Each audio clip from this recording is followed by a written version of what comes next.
Hi, ನಾನು ಕವನ ಕೃಷ್ಣಮೂರ್ತಿ. ನಾನಿವತ್ತು ನನ್ನ ಡ್ರೀಮ್ಸ್ ಕಮ್ಸ್ ಟ್ರೂ ಆಗಿದೆ. ತುಂಬ ಅಂದರೆ ತುಂಬ ಖುಷಿ ಆಗ್ತಿದೆ. ನನ್ನ dream event management, wedding planar ಆಗೋದು. ಅದು ಇನ್ನೂ ಒಂದು ಖುಷಿ ಅಂದರೆ V.9 ಇವೆಂಟ್ಸ್ಗೆ ಸೇರ್ಕೊಂಡಿರೋದು. ಅದು ನಂದು ಇನ್ನೂ ಒಂದು ಖುಷಿ ಅಂದರೆ ತುಂಬ ಇವೆಂಟ್ಸ್ಗಳಿದೆ, ತುಂಬ ಇನ್ಸ್ಟಿಟ್ಯೂಟ್ ಇದೆ, ಬೇರೆ ಬೇರೆ ಕಡೆ ಹೋಗ್ಬೋದಿತ್ತು. ಅದೊಂದು ಎಲ್ರಿಗೂ ಕ್ವಶನ್ ಬರ್ಬೋದು, ನಾನು ಯಾಕೆ ಇದನ್ನು ಸೆಲೆಕ್ಟ್ ಮಾಡಿಕೊಂಡೆ ಅಂದರೆ, ಈಗ ತುಂಬ ಕಡೆ ಹೋಗ್ತೀರಾ, ಪೇ ಮಾಡ್ತೀರಾ, ಕಲಿತೀರಾ. ಏನು ಕಲ್ತ್ರಿ ಅನ್ನೋದು ಇಂಪಾರ್ಟೆಂಟ್ ಆಗುತ್ತೆ, ಹೆಂಗೆ ಹೇಳ್ಕೊಡ್ತಾರೆ ಅನ್ನೋದು ಅದು ಇಂಪಾರ್ಟೆಂಟ್ ಆಗುತ್ತೆ. ಅದರಲ್ಲಿ Arun sir, really thank you so much ನಿಮಗೆ.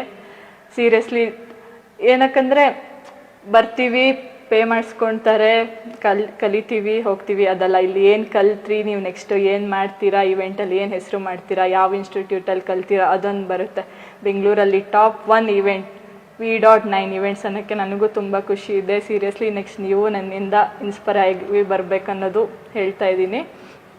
ಅರುಣ್ ಸರ್ ನಮ್ಮ ಜೊತೆ ಮಾತಾಡೋದಾಗಿರ್ಬೋದು, ಅವ್ರು ನಮಗೆ ಎಕ್ಸ್ಪ್ಲೇನ್ ಮಾಡೋದಾಗಿರ್ಬೋದು, ಎಲ್ಲ ತುಂಬ ಖುಷಿ ಇದೆ. ಬಂದ ತಕ್ಷಣ ಜಾಯಿನ್ ಮಾಡಿಸ್ಕೊಳೋದು ಯಾವುದೂ ದೊಡ್ಡ ವಿಷಯ ಅಲ್ಲ. ಅದರಲ್ಲಿ ಇಷ್ಟು ಡೀಟೇಲ್ ಆಗಿ ಹೇಳಿಕೊಟ್ಟು, ನೀವು ಯಾಕೆ ಇದನ್ನು ಸೆಲೆಕ್ಟ್ ಮಾಡ್ಕೊಂಡ್ರಿ ಅನ್ನೋದು ಹೇಳಿಕೊಟ್ಟು, ಈ ಥರ ಕೇಳಿ ನಮ್ಮ ಆಸೆಗಳನ್ನ, ನಮ್ಮ ಕಮ್ಯುನಿಕೇಷನ್ನು ನೋಡಿ ಅವರು ಸೆಲೆಕ್ಟ್ ಮಾಡ್ಕೊತಾರೆ. ಆವಾಗಲೇ ಅವರಿಗೂ ಗೊತ್ತಾಗುತ್ತೆ ನಾವೇನು ಮಾಡ್ತೀವಿ ಅಂತ. ನಮಗೂ ನಮ್ಮ ಮೇಲೆ ಕಾನ್ಫಿಡೆಂಟ್ ಇನ್ನೂ ಹೆಚ್ಚಾಗುತ್ತೆ. ನನ್ನ ಡ್ರೀಮ್ಸ್ ಟ್ರೂ ಆಗಿದೆ. ನಿಮ್ಮ ಡ್ರೀಮ್ಸು